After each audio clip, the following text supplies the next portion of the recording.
nhất thiết hữu vi pháp, như mộng huyễn bào ảnh, như lộ diệt như điện, ưng tác như thị quán.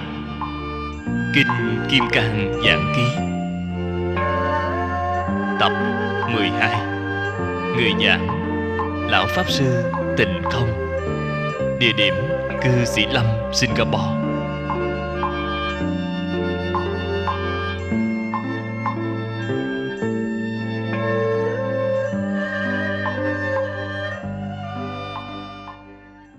Thế Tôn đã đặt ra một số phép tắc cho chúng ta. Chúng ta phải tuân thủ. Những phép tắc mà đại chúng thế gian đặt ra này, như hiến pháp, pháp luật, quy ước của quốc gia, mọi cái mà đại chúng thế gian đặt ra, chúng ta cũng phải tuân thủ.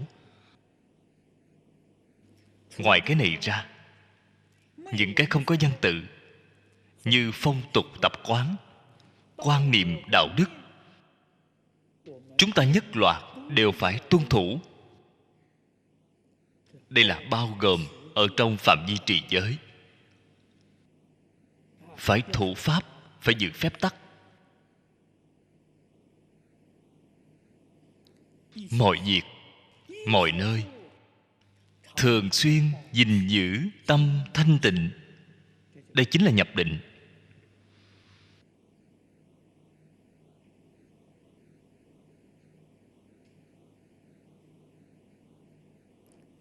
Đây chính là quay đầu. Giống như Thế Tôn khất thực có thể quay về bổn xứ. Quay về bổn xứ chính là quay đầu. Quay về tâm thanh tịnh. Tâm thanh tịnh là bổn xứ của chúng ta. Rửa chân là biểu thị cọ rửa phiền não, vọng tưởng, phân biệt của chúng ta. Đem những thứ trần cấu này phải rửa cho thật sạch sẽ. Dùng phương pháp gì rửa vậy? Dùng định, dùng tuệ. Tâm địa thanh tịnh rồi, tâm thanh tịnh khởi tác dụng chính là trí tuệ.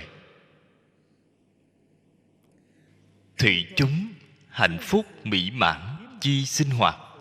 Như thị, như thị. Thị là thị hiện, biểu diễn. Biểu diễn cho bạn thấy.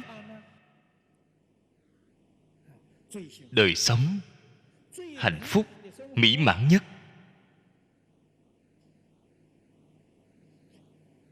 trên sự nói trì giới, nhập định, sinh huệ, đều phải dùng trong đời sống thường ngày. Đối nhân sự thế tiếp vật, giữ vững cái nguyên tắc này. Ở trên tâm địa, ở trên lý, đó chính là tam không nhị đế.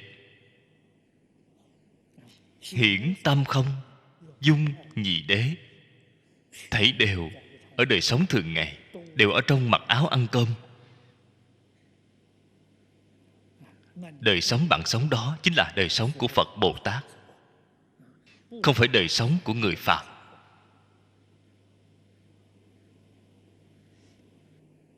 Đời sống của Phật Bồ Tát là đời sống chân thiện mỹ tuệ. Chân thiện mỹ tuệ còn phải cộng thêm trí tuệ. Tu hành chi yếu. Yếu là trọng yếu, là quan trọng. Ở lý sự viên dung, đối với lý, đối với sự đều phải thấy được thấu triệt, phải thấy được rõ ràng. Lý mới có thể dung sự, sự mới có thể dung lý. Lý sự không tương ưng, không tương dung. Hay nói cách khác, đối với lý với sự đều chưa có hiểu rõ ràng, cho nên mới có cái sai lầm này. Điểm này vô cùng quan trọng. Các đồng tu chúng ta thường hay có một cái nghi vấn. Nó thật ra cũng là một cái hiện tượng trong thực tế. Tâm không thể định được, vọng tưởng không thể phục được. Nguyên nhân ở chỗ nào vậy? Nguyên nhân chính là lý sự không tương dung, là xảy ra chỗ này. Lý và sự đều chưa có hiểu rõ ràng thấu triệt. Lý cùng sự nếu thật sự hiểu rõ ràng, hiểu minh bạch rồi, họ liền tương dung ngay, là tâm có thể định được ngay.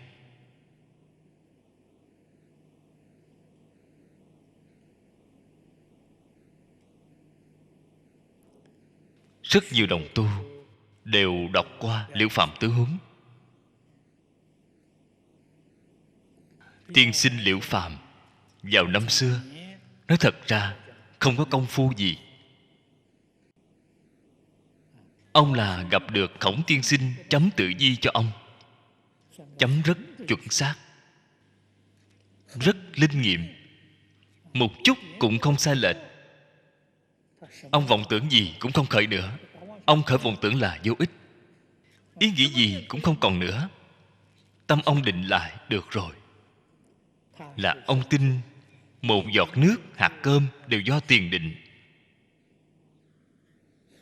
Tin đạo lý nhân quả, tin sự thật của nhân quả. Cái lý cùng sự này là tiểu lý sự. Vậy là biết lý cùng sự, ông có thể tương dung, tâm ông định. Cái lý sự lớn, cái mà chư Phật Như Lai chứng, là chân tướng của vũ trụ nhân sanh. Đó là cái lý sự lớn, là chỗ rốt ráo của lý sự. Cái này nếu rõ ràng minh bạch rồi, nhập định, đó không phải là định nhỏ, là vào đại định rồi. Đẳng cấp của định rất nhiều, rất nhiều. Phật Pháp chia thiền định thế gian là có tứ thiền bát định. Tứ thiền bát định vẫn là cách chia lớn. Phần chia tỉ mỉ thế là quá nhiều rồi. Đối cảnh tùy duyên, cái này là nói đời sống thường ngày. Đời sống phải học có thể tùy duyên, chứ không phan duyên. Đời sống đó của bạn liền tự tại ngay.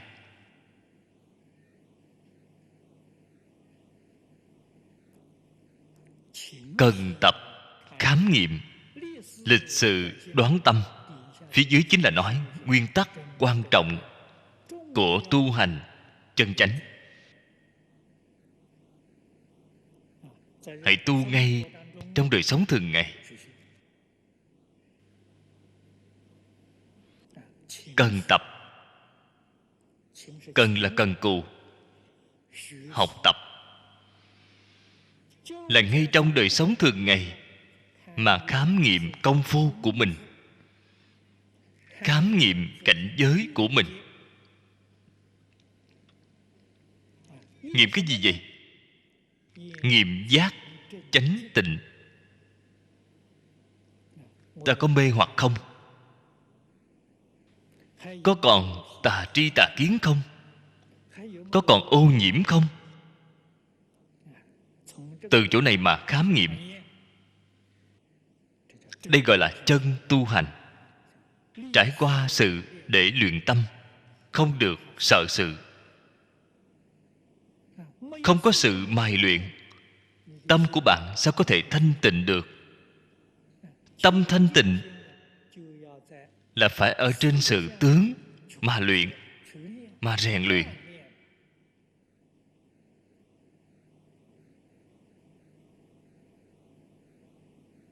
Hay nói cách khác, chúng ta nói buông xả, sự không ở hiện tiền, bạn làm sao biết buông xả được chứ?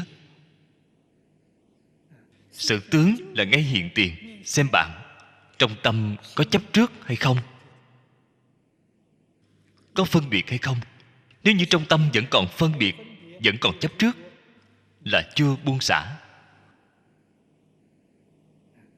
Tâm thật sự xa lìa tất cả phân biệt chấp trước, đó là bạn thật sự buông xả rồi, thật sự thanh tịnh rồi. Tu hành phải trải qua sự mà luyện tâm. Chúng ta nhìn thấy ở trong Hoa Nghiêm, Thiện Tề Đồng Tử 53 tham.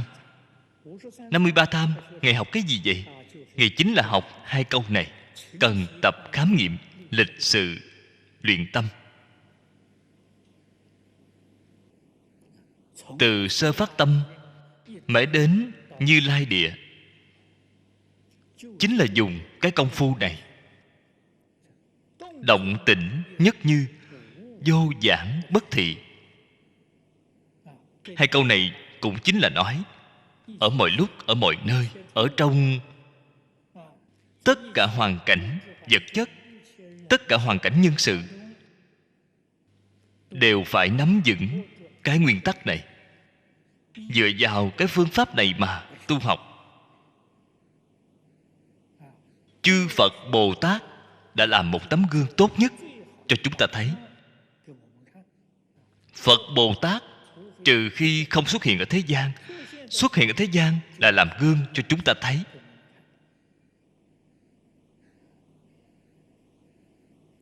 Để chúng ta xem thấy sự hành trì của họ, có thể thể hội, có thể giác ngộ, có thể phản tỉnh, có thể sửa chữa lỗi lầm. Cái này là dặn dò, hộ niệm đích thực.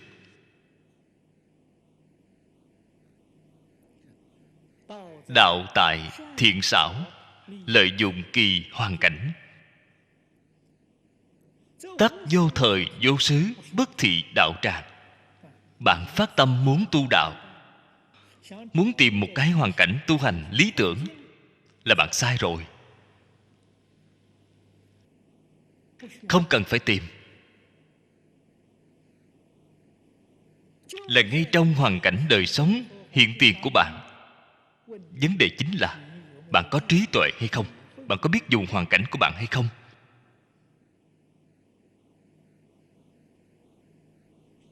Nếu bạn biết dùng là thành tựu rồi.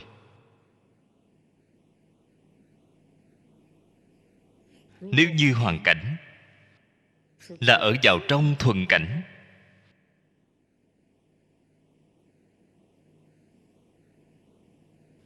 thì bạn phải chăm chỉ mà tu bố thí. Thuận cảnh tu bố thí. Nếu như ở trong hoàn cảnh nghịch cảnh, thì thành tựu nhẫn nhục ba la mật. Không cần phải đổi, phải sửa.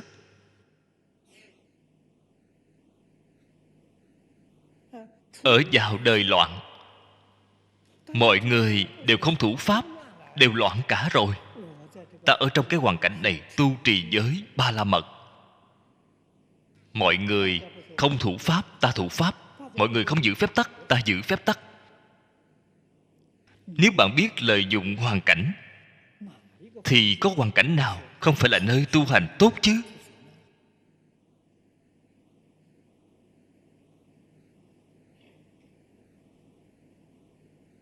Nếu như bạn không biết, bạn chạy đến chỗ nào cũng không thể tu hành, đều là chướng ngại. Như thế, hay nói cách khác, không có hoàn cảnh cho bạn tu hành. Nhân gian trên trời bạn đều không thể tìm được. Đây là sự thật.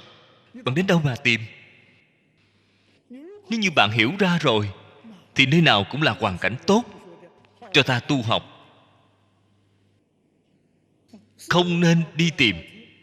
Bất kỳ hoàn cảnh nào cũng thành tựu 6 ba la mật cho ta, đều thành tựu thập đại nguyện dương cho ta.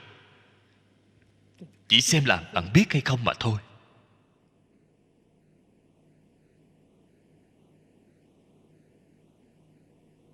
Phật Bồ Tát, những biểu diễn đó bạn phải từ chỗ này mà xem, bạn mới nhìn thấy thực sự có hứng thú, thực sự học được, thực sự khai ngộ rồi, thực sự học được rồi.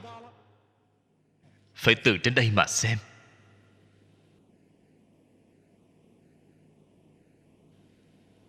Như thế là bạn cũng đã biết đọc kinh rồi, bạn cũng biết xem ngữ lục, truyện ký của tổ sư rồi, bạn đều biết xem rồi.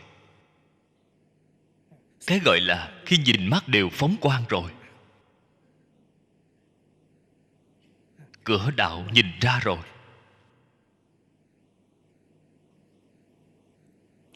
Không lúc nào, không đâu không phải là đạo tràng. Đây là lời thật.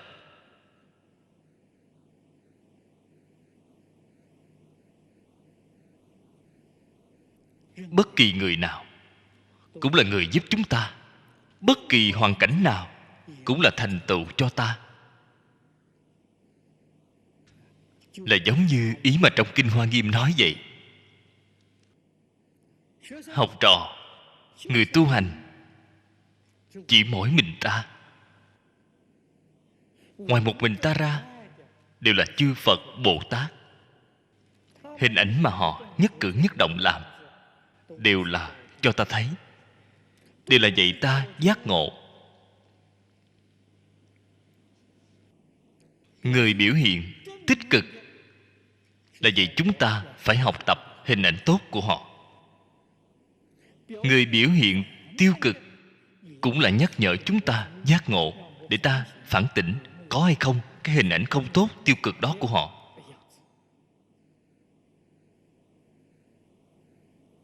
Hay nói cách khác, tích cực tiêu cực đều là thầy, đều là thiện tri thức. Ta hết thảy đều học được rồi.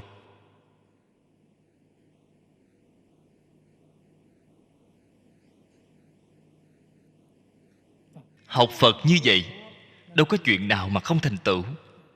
Học Phật như vậy, đâu có chuyện không nhanh chóng viên mãn chứ.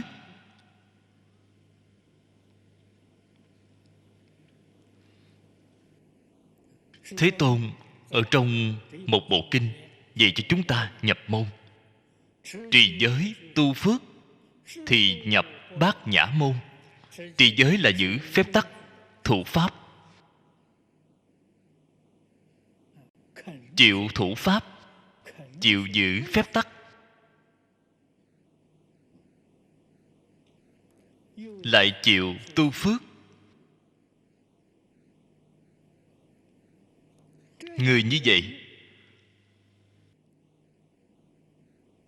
Phật tuyển chọn làm đối tượng để chỉ dạy. Chỉ cần đầy đủ hai điều kiện này, chính là ở trong Phật Pháp gọi là pháp khí. Họ có tư cách tiếp nhận đại pháp của Như Lai.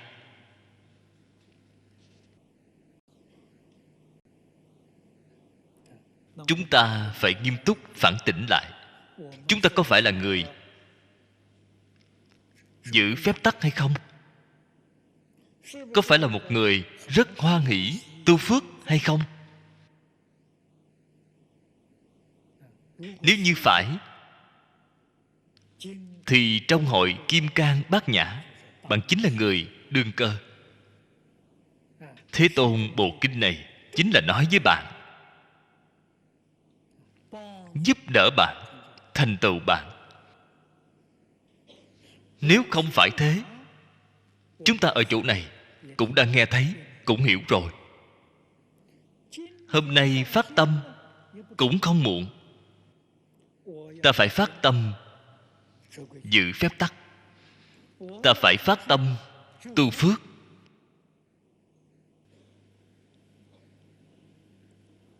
Vậy thì cũng vô cùng hy hữu, hiếm có. Vì thế, tôi nghĩ các đồng tu chúng ta nhiều như vậy đang ngồi đây, mỗi một vị đều là đối tượng mà Thế Tôn trên hội Bát Nhã tuyển chọn. Chúng ta phải quý trọng cái cơ hội này. quý trọng cái duyên phận này, không thể để nó luống qua. Phía dưới đây nói giới năng tư định. Trì giới, giới có thể giúp bạn đắc định. Tại sao vậy? Một người giữ phép tắc, người tôn trọng công lý, tuân theo luật pháp thì tâm họ an định.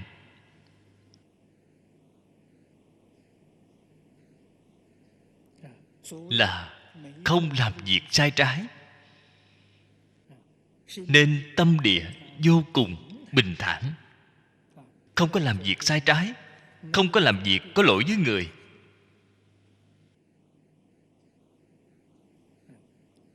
Tâm họ là dễ dàng định. Người nếu đã làm việc sai trái, thường xuyên nghĩ ngợi, lợi mình hại người, tâm họ bất an. Vì sao vậy? Sợ việc xấu của họ khiến người khác biết. Phải đề phòng mọi thứ. Đề phòng không nổi. Tối thì ngủ nằm mộng đều thấy ác mộng. Loại người này tu định, vậy là khó khăn rồi. Cái định đó rất không dễ dàng thành tựu. Cho nên trì giới dễ dàng đắc định. Giới có thể tư. Tư là giúp đỡ, giúp bạn đắc định. Định có thể phát tuệ.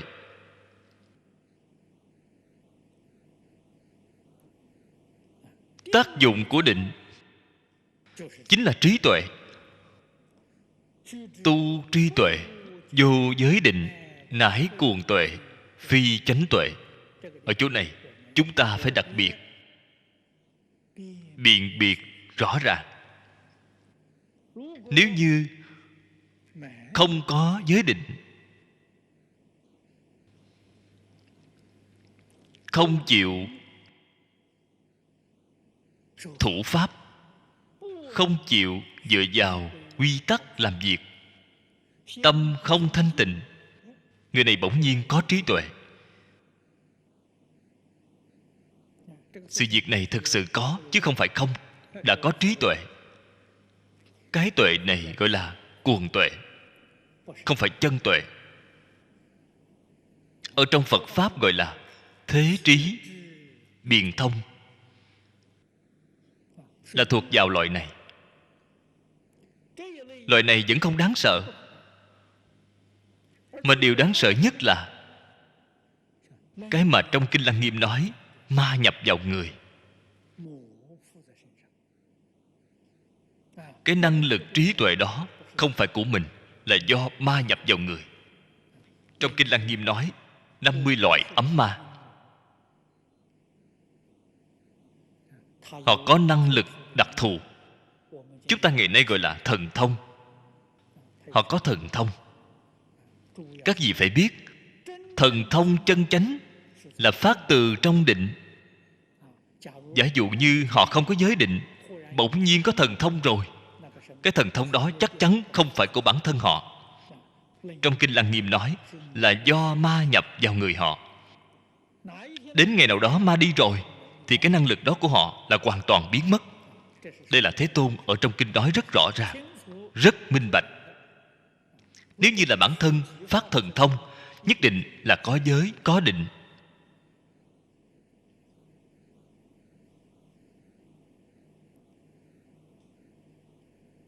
Công phu tu hành của bản thân chúng ta không đủ, trình độ không đủ. Ngoài thời đại này, hiện nay,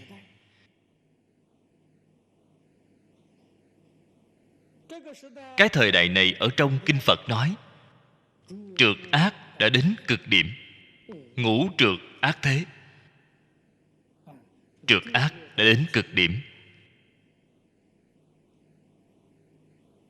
Chuyện vô cùng kỳ lạ. Rất nhiều, rất nhiều. Hầu như ở trên cái thế giới này, bất kỳ nơi nào chúng ta cũng có thể gặp được, đều có thể nhìn thấy. Cách nghĩ kỳ lạ, cách nhìn kỳ lạ, cách làm kỳ lạ. Hơn nữa, những chuyện vô cùng kỳ lạ này còn rất hấp dẫn mọi người. Người tin rất nhiều. Thế là đã tạo nên một phong trào. Thế lực của họ rất lớn, tín đồ rất nhiều, tài lực cũng rất phong phú. Chúng ta phải có tâm cảnh giác cao độ, quan sát tỉ mỉ họ có phải là có được những năng lực đặc thù này từ trong giới định hay không. Nếu như không có nền tảng của giới định, chúng ta tốt nhất là kính nhi diễn chi đối với họ. Bản thân cứ thật thà dựa theo giáo huấn trong kinh điển của Phật mà tu học. Như vậy mới không đến nỗi đi sai đường.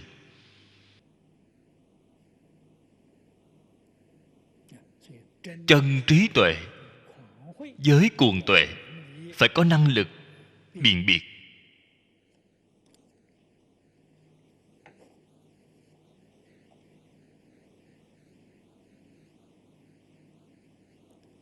Học nhân năng hướng y thực khởi cư, trần lao biên đoán luyện, tiện thị giáng phục, vọng tâm tối hảo phương pháp. Chỉ cần bạn đến tu hành, bất luận là bạn học theo tông phái nào, theo pháp môn nào.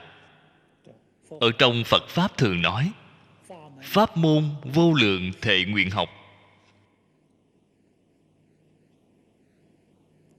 Pháp môn nhiều đi nữa, mục tiêu thật sự chỉ có một, chính là hàng phục vọng tâm. Vọng tâm chính là ý niệm. Một cái ý niệm khởi, một cái ý niệm diệt. Ý niệm sinh diệt chẳng qua là để hàng phục vọng tâm mà thôi. Điểm này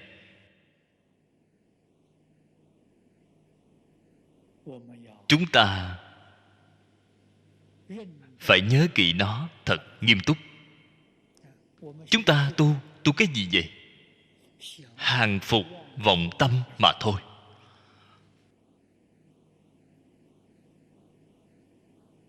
Bạn hiểu rõ điểm này rồi thì công phu tu hành của bạn không thể nói không đắc lực.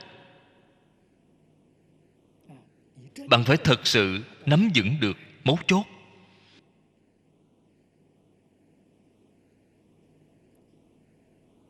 Nếu không thì bất luận dụng công như thế nào, vọng tâm theo đó mà khởi, phiền não theo đó mà khởi. Đó chính là công phu không đắc lực.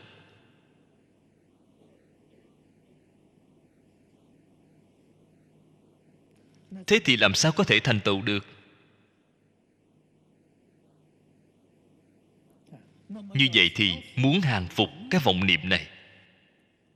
Vọng niệm nói lời thật sự, không thể lìa khỏi tham sân si mạng. Nếu như tham sân si mạng không còn nữa, vọng niệm tự nhiên liền biến mất ngay.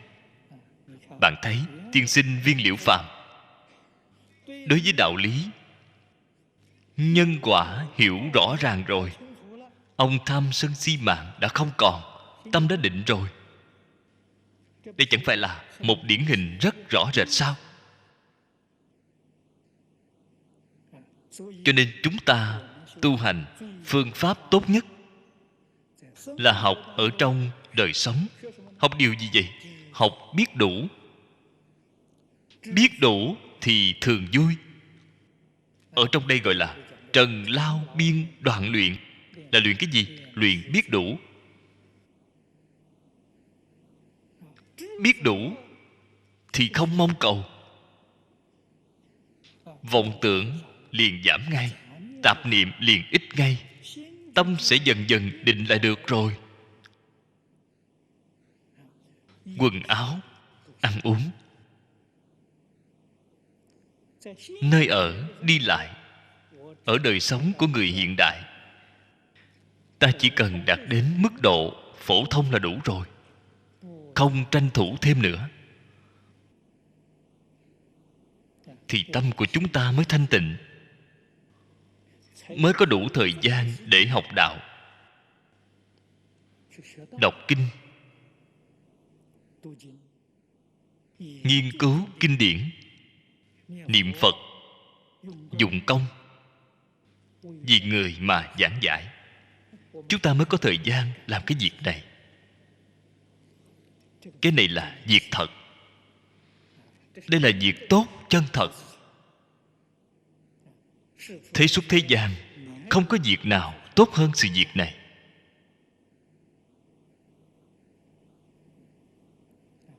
Nói thật ra cũng là đệ nhất hy hữu mà trong bản kinh đã nói.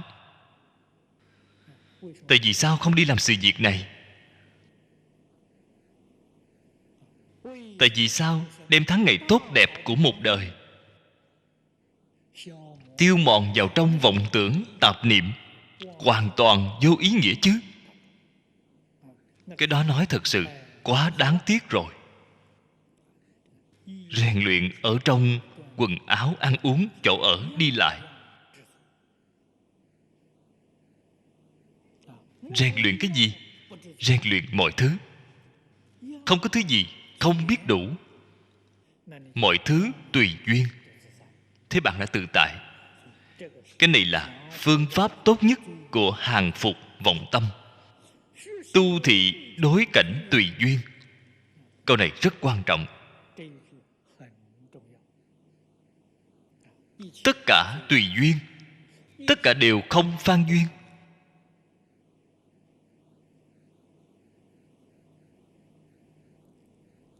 Bất mê, bất phiền.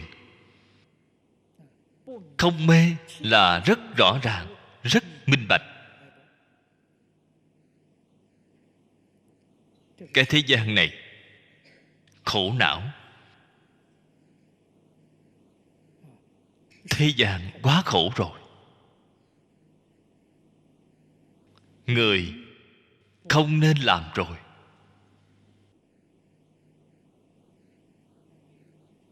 Nếu bạn bảo tôi đời sau trở lại cái nhân gian này nữa, tôi nghe xong sợ hãi. Sợ cái gì vậy? Bạn thấy các em nhỏ đó hàng ngày mang cặp sách, bài vở nặng như vậy, tôi nghĩ đến cái này quá khổ rồi. Tôi vừa nhìn thấy các em nhỏ đến trường học, thấy cái hình ảnh này, tôi không dám đến rồi.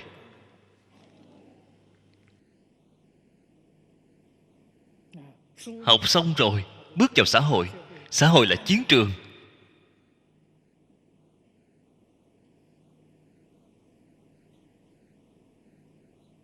Mỗi một ngành nghề rất vất vả. Quan sát tỉ mỉ một chút là không nên trở lại rồi. Không trở lại, làm thế nào đây? Chỉ có đi về thế giới Tây Phương Cực Lạc.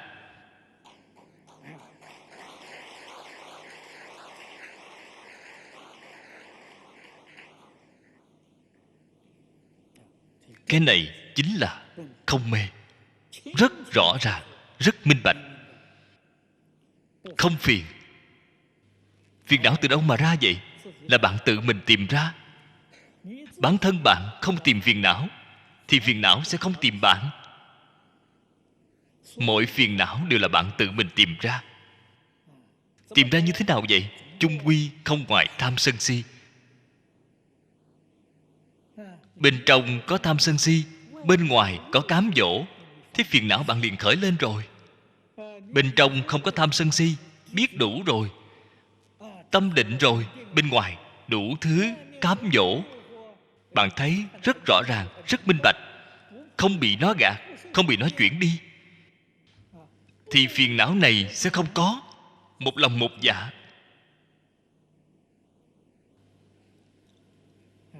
Cầu sanh tịnh độ. Ai đến bầu bạn với chúng ta vậy? Kinh Vô Lượng Thọ, Kinh A Di Đà, Tây Phương Tam Thánh mỗi ngày bầu bạn với ta. Bạn thấy vậy tự tại biết bao. Vậy thì đâu có phiền não. Ứng việc có thứ tự là trì giới. Sự việc đến rồi, chúng ta ứng phó với việc có thứ tự, có đầu mối, một chút cũng không loạn. Bất luận là đối với người, với việc, với vật, chúng ta có chừng mực. Cái này chính là trì giới. Thanh tịnh tự tại tức định tuệ. Cố kinh dân, nhất thiết pháp giai thị Phật pháp. Đây là điều mà nửa bộ sau của Kinh Kim Cang nói. Có pháp nào không phải Phật pháp? Nhìn thấu rồi, không mê rồi, không tà, không nhiễm rồi, không còn phiền não, thì tất cả pháp đều là Phật pháp.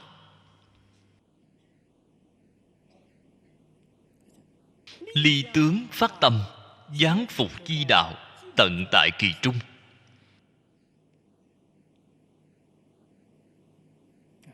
Chúng ta phải hiểu cái đạo lý này, phải biết cái chân tướng sự thật này. Thế là dễ tu hành rồi.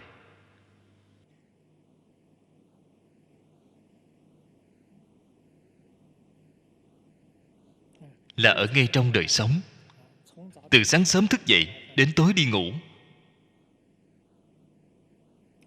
Đối với người, với việc, với vật,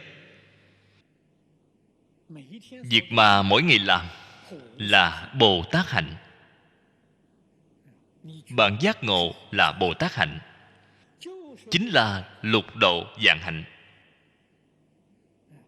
Nếu bạn không biết, không biết liền tạo nghiệp ngay. Không biết thì từ sáng đến tối là tạo nghiệp.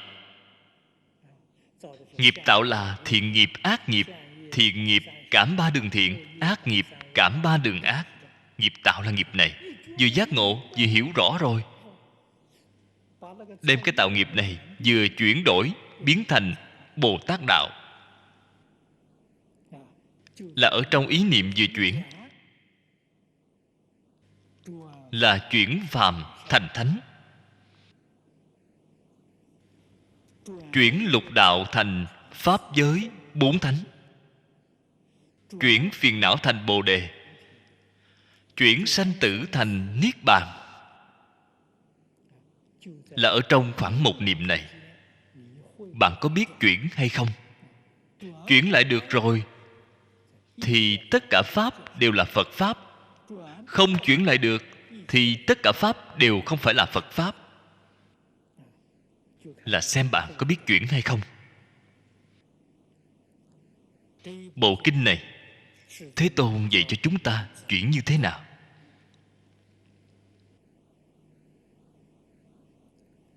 Kinh ngôn, ngũ uẩn, tức thị pháp thân. Phật ở trong rất nhiều kinh Đại Thừa đều tuyên bố với chúng ta như vậy.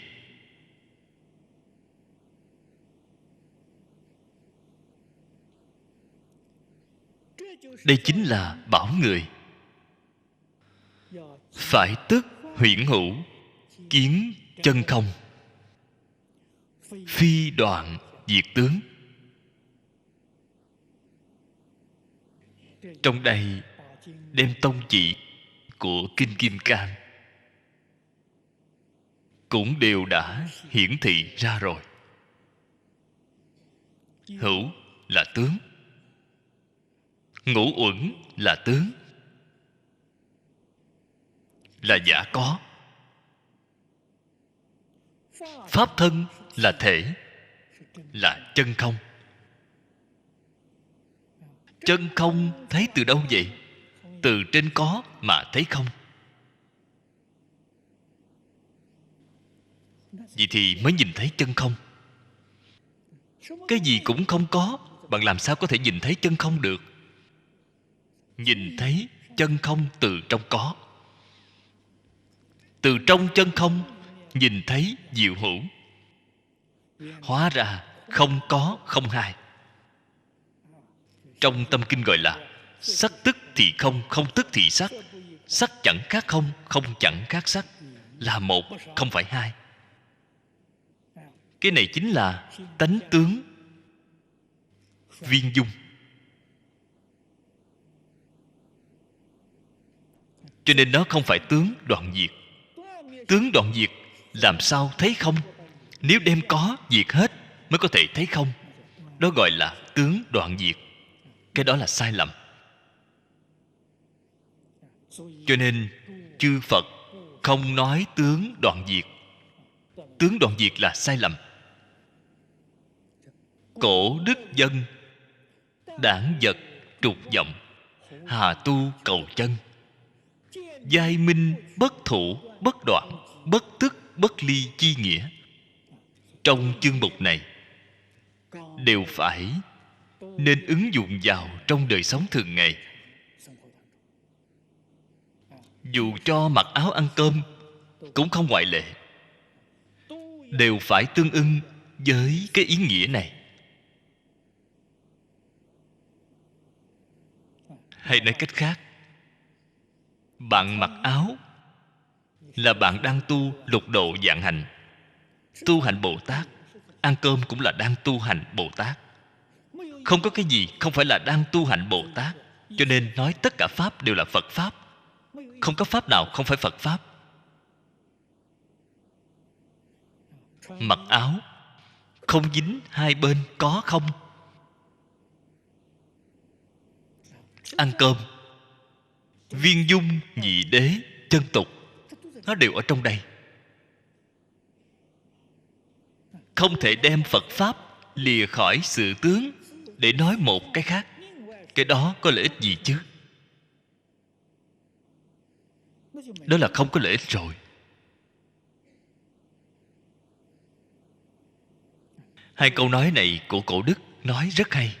Đảng vật trục vọng. Trục vọng là không nên đuổi theo hư vọng.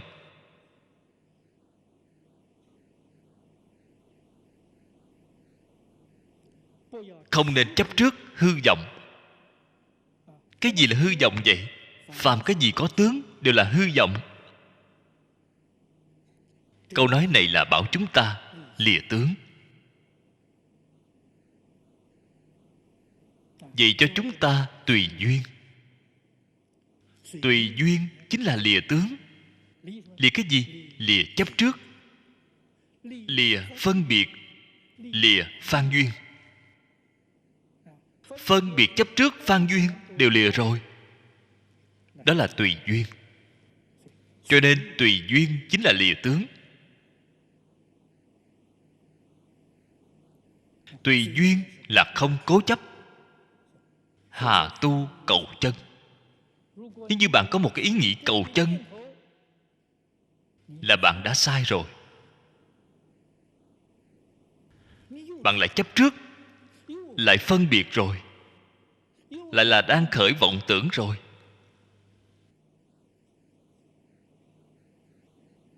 Vọng thì không chấp trước, chân cũng không cầu.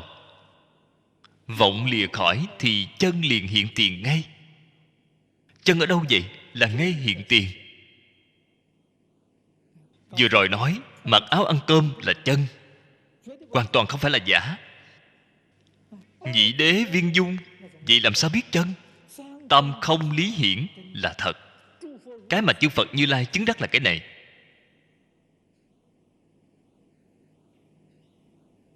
Cái mà Bộ Kinh Kim Cang nói cũng chính là cái này.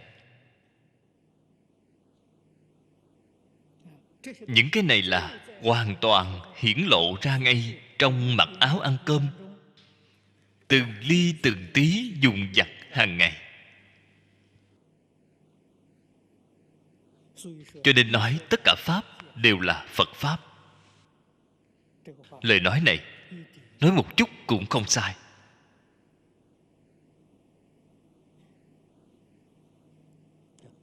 bát nhã diệu pháp, nhậm dân do tọa, tiết sự, tướng thượng, tự tại lưu xuất, vô pháp tướng giả. Bát nhã diệu pháp là Phật với Đại Bồ Tát.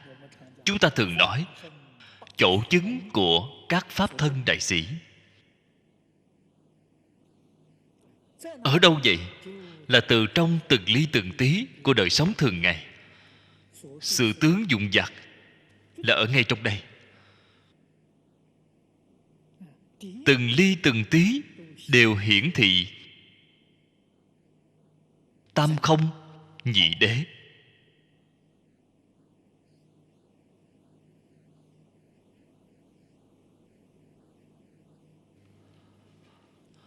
Phật bộc lộ ra là tự tại bộc lộ. Mỗi người chúng ta ở trong đời sống có phải là tự tại bộc lộ không vậy? Phải, cũng là tự tại bộc lộ.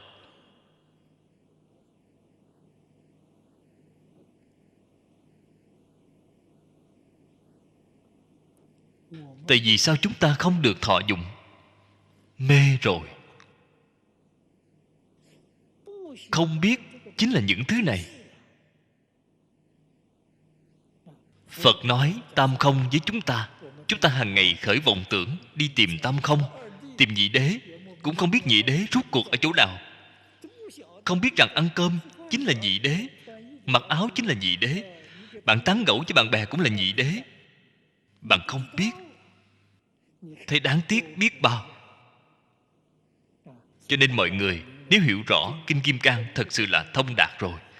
Hóa ra chính là đời sống thường ngày, làm mỗi ngày, một ngày cũng không lìa khỏi.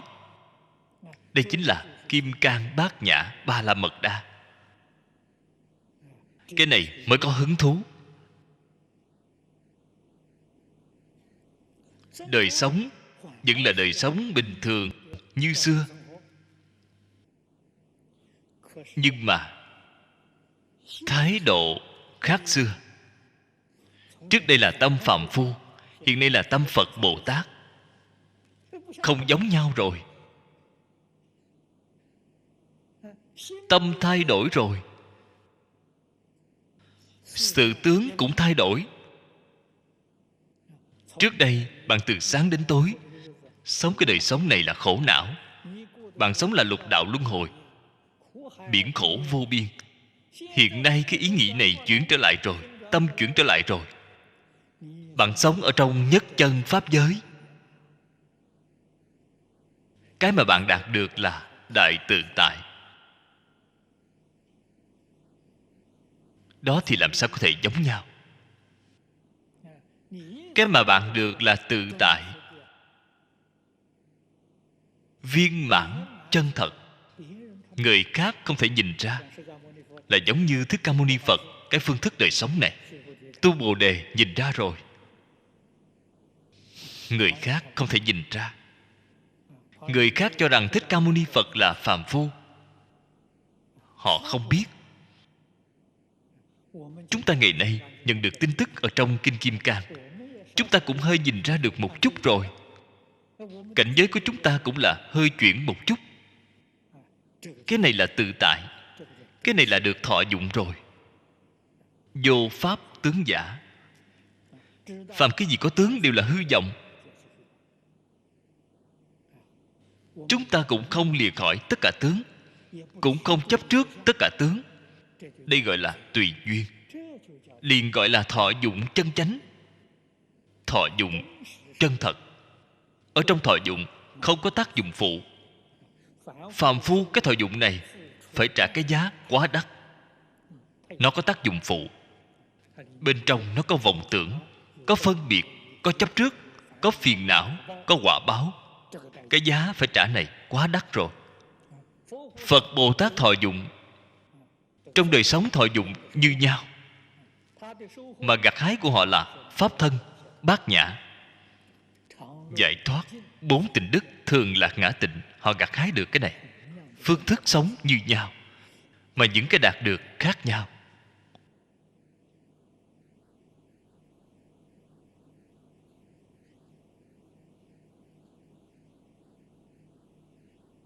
Đây cũng là chứng minh. Giống như lời mà cư sĩ Giang Dị Nông nói, Bát Nhã không thể không giảng. Bát Nhã nếu giảng, phải giảng thấu triệt, phải giảng sáng tỏ, không được có hiểu lầm. Nếu như có hiểu lầm, không những không đạt được lợi ích, e rằng là sai lầm càng sâu hơn. Sợ truyền bá không có nhân quả mà đọa ác thú không, cái phiền phức đó là lớn rồi. Cái bệnh đó chư Phật Bồ Tát đều không thể cứu nổi, là biến thành tà kiến rồi. Dĩ bất ngôn chi giáo, hộ niệm phó chúc, nhất thiết phát đại tâm giả, diệt vô phi pháp tướng giả. Thích Ca Mâu Ni Phật là mỗi ngày đi một chuyến vào thành Xá Vệ để khất thực. Nêu một cái thí dụ để biểu diễn. Trên thực tế phải hiểu được đời sống của Thế Tôn từ sáng đến tối, từng đi từng tí đều là bộc lộ ra sự hộ niệm phó chúc viên mãn, công đức vô lượng.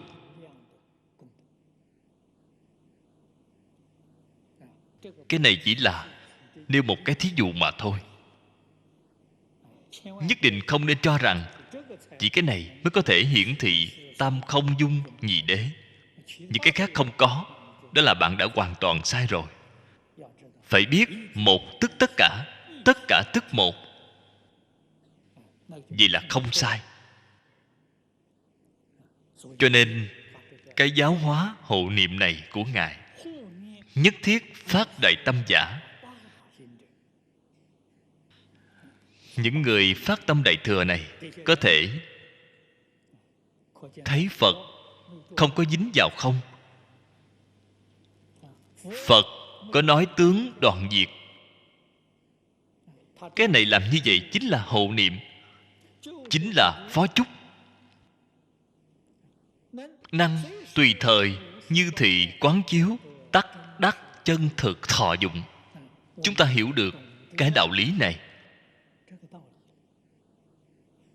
sáng tỏ cái sự thật này.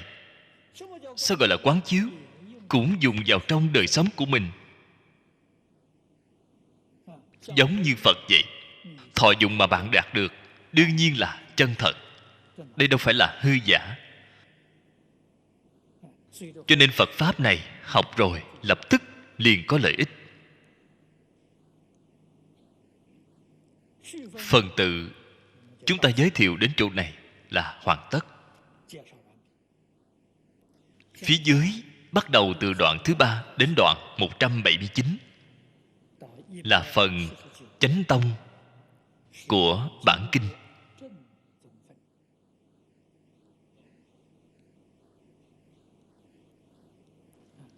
Thật ra phần chánh tông chẳng qua là nói rõ đời sống thường ngày của Thích Ca Mâu Ni Phật mà thôi. Mời xem kinh văn. Thời trưởng lão Tu Bồ Đề, tại đại chúng trung, tức tùng tọa khởi, thiên đảng hữu kiên hữu tất trước địa, hợp chưởng cung kính, nhi bạch Phật ngôn. Đoạn văn tự này là đoạn do người kết tập kinh viết.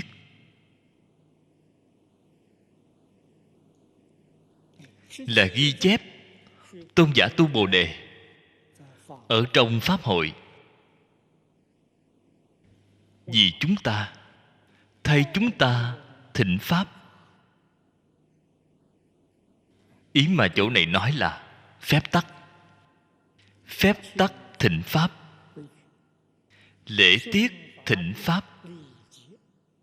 Nghi chính là lễ tiết.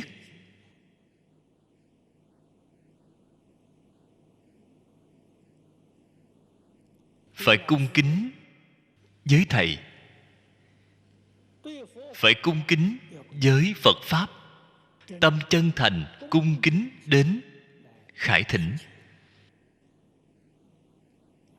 thời chính là Thế Tôn sau khi vào thành xá vệ, đi bát trở về, ăn cơm xong rồi, rửa chân xong, trải tọa cụ mà ngồi. Mọi người đều ngồi xuống rồi. Vào lúc này, trưởng lão tu Bồ Đề, trưởng lão là tôn xưng. Cái danh từ này ở chỗ này cũng không giới thiệu nhiều. Tại đại chúng, trung tức tùng tọa khởi, đứng lên là từ vị trí ngồi của chính Ngài. Ngài muốn thỉnh Pháp, nhất định từ vị trí ngồi của mình đứng lên, đi đến trước mặt Phật. Trước tiên hành lễ với Phật. Thiên thản hữu kiên. Bình thường mặc y phục thì hai bờ vai đều che kín lại. Lúc Phật Đà còn tại thế, ăn mặc rất đơn giản, chỉ có 3 y 1 bát, là người xuất gia. Sau khi Phật Pháp truyền đến Trung Quốc, phải thích hợp với hoàn cảnh sống của người Trung Quốc, cho nên rất nhiều phép tắc, lễ nghi trong đời sống cũng đều thay đổi. Nhất định phải đổi cho thích hợp hoàn cảnh của người Trung Quốc mới được. Trung Quốc ở phương Bắc của Ấn Độ, khí hậu lạnh, 3 bộ y phục đó chắc chắn không thể giữ ấm. Cho nên sau khi Phật Pháp truyền đến Trung Quốc, 3 y bèn đổi thành lễ phục có tính tượng trưng rồi. Chúng ta hiện nay không giống như người Ấn Độ dùng vải che lại, chúng ta dùng ghim khâu.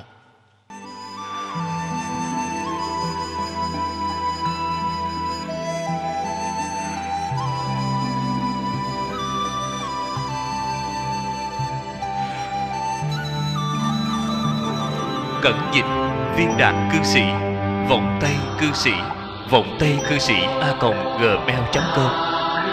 Người đọc Hạnh Quang. Phát tâm cúng dường do gia đình Phật tử thiện đức, thành kính cúng dường. Nguyện cả thảy chúng sanh đều tín niệm Di Đà, đồng cầu sanh về nước Cực Lạc. Nguyện đem công đức này trang nghiêm cõi nước Phật, trên đền 4 ơn nặng, dưới cứu khổ 3 đường. Nếu có ai thấy nghe, đều phát tâm Bồ Đề, hết một báo thân này, đồng sanh về nước Cực Lạc. Nam mô A Di Đà Phật.